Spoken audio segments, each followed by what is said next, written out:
I'm a massive, massive supporter of the police. They have a very difficult job. But I've got to be honest with you, today, there were too many of these stories for me to have just done one after the other. And I think today, of all days, I thought, are we lawless? No, I don't think so. I think society does deserve better. I think policing is changing because of the number of officers that have left the policing over the last sort of 10 years since the governments have been involved. And whilst they've upped the recruitment to 20,000 officers, we've had 20,000 leave. So it does leave a lot of inexperienced officers out there. I just want to touch upon the port thing. I was on the homicide command for over 17 years. And whilst the port case is tragic and it is, the Met Police have made serious failings, actually investigating homicide is one of the best things that the Met does. You look at the detection rate for homicides, you look at the conviction rate for homicides, and the Met is one of the world's leaders in homicide investigations. And so I think this report is, whilst the recommendations are going to be taken by the Met and they will look at it, they have made lots of changes since the Port inquiry. So, for example, they've gone from using the phrase unexplained death to either expected or unexpected death. Now, that puts more pressure and onus on other people to review the crime scene and, if it's unexpected, need to make further inquiries. This report basically says that the police are still relying on luck to catch serial killers and other murderers. You're shaking your head there. Go on, why?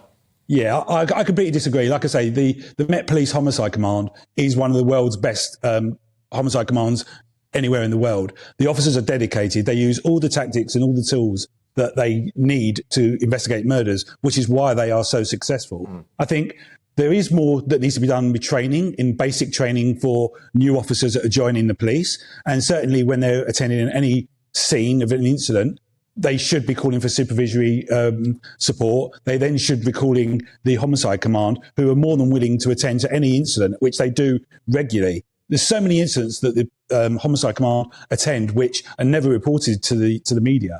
And as I say, the homicide teams are led by serious senior investigating officers like I was, and they use every tool and tactic to investigate murders. So I think there's lessons to be learnt, but there's so much good that the Met Police and the homicide command do. Yeah, I've got to ask you, though, about those new recruits that you were saying. I mean, look, I take no pleasure in sometimes reporting the more salacious elements of this, like an individual who had a pet therapy slug that apparently they wanted to take with them to a police recruitment course, someone whose mum called up and said, oh, you're being too harsh on them. And I know those are the absolute horror stories, and you would hope that most of those people never actually find their way onto the beat, or they possibly get the therapy they need, actually. But are our new recruits any good? I think they are, but obviously one of the things that's certainly changed in the Met Police over the last sort of 10, 15 years is the disbanding of the Hendon Training College. Now, when I joined the police, Hendon Training College was seen as one of the world's best training colleges throughout the whole world. And, you had to do a residential course where you were taught discipline, you were taught the law, you were taught about all the values of the policing. That has been eroded over the years because of all the cutbacks by governments, and the police have had to sell off police stations, they've had to sell off the Hendon Training College, they've had to be innovative in the way they teach new recruits. But I think a lot of that is lost then on the new recruits. They don't understand sort of the values, and it's harder to sort of teach the discipline as it used to be previously in my experience. And so I think we do need to support the younger officers. But the biggest problem, like I say, is there's so many officers now disillusioned with policing because of all the public outcries, which some of it is justifiable. Some of it, I think, is maybe a bit too strong. Because day in, day out, officers go to work, putting their lives on the line, and every day officers are doing so much good. But media, the public, they only hear about the problems. Like you talk about the burglary rates and things like that. That is because there's just not enough officers to go around. Well, that is kind of what I want. There was just not enough officers to go round. Yeah, and it's a fine line, this, for me, because obviously, like I said, I was just shocked today by the sheer volume of pretty horrific crime stories that there were out there, and this is why I'm doing this thing. But at the same time, I absolutely hate the idea that you get a lot of politicians standing up and going, the Met is institutionally racist, it's all horrible, it's full of these nasty people and everything, and then you think, well, why would anyone want to join the Met? Why would anyone in the police force actually feel comfortable being in there? They have a tough enough time as it is. Just to allude to something you said there about selling off police stations, there's a story that comes to mind. £1 million cannabis farm was found in the old, disused Streatham police station, which possibly sums up the visible decline decline, maybe there you could say, of police funding. But let me just talk to you about those burglaries. So almost 600 burglaries per day went unsolved last year, and violent crime is soaring as well. So 77% of cases, apparently, were closed by police in England and Wales with no suspect identified. Now, if I was a burglar, I would fancy my chances, and that's a problem, isn't it? It's a huge problem, but it goes back to the resources.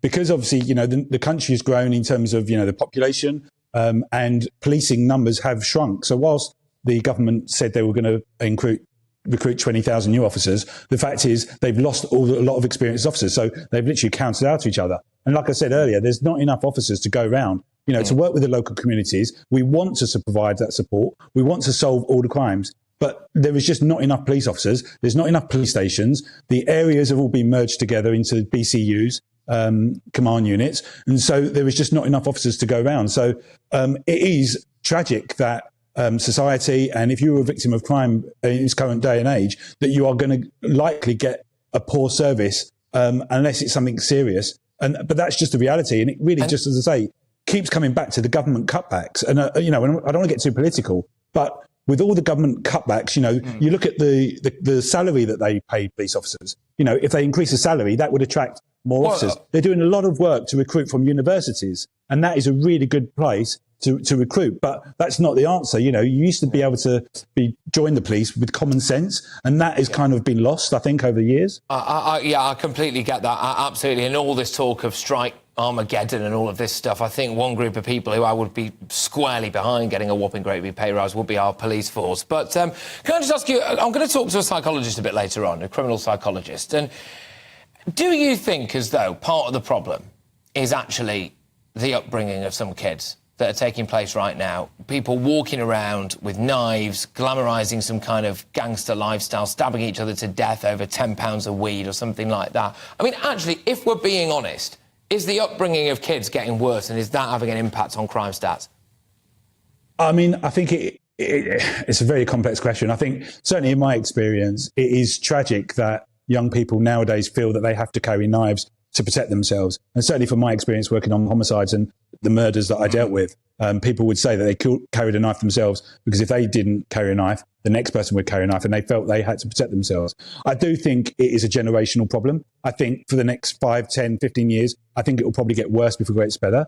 But that's where we need to work with the communities. We need the support of everyone. So we need to stop criticising the police. And whilst I accept there's been failings, I expect there's been bad officers, which the Commissioner is now tackling, I think we need everybody to get together, work together, because it is a global problem. It's a national problem. It's not just a policing problem. It's a society problem. I think we need, when we talk about the mental health services or the social care services, all of those being eroded, which then puts more pressure on the police officers to perform other roles which historically the Dixon and Dock Green officers wouldn't have had to perform. But now police officers are meant to be everything. They're meant to be care workers, social workers, as well as trying to uphold the law. And it's just not achievable.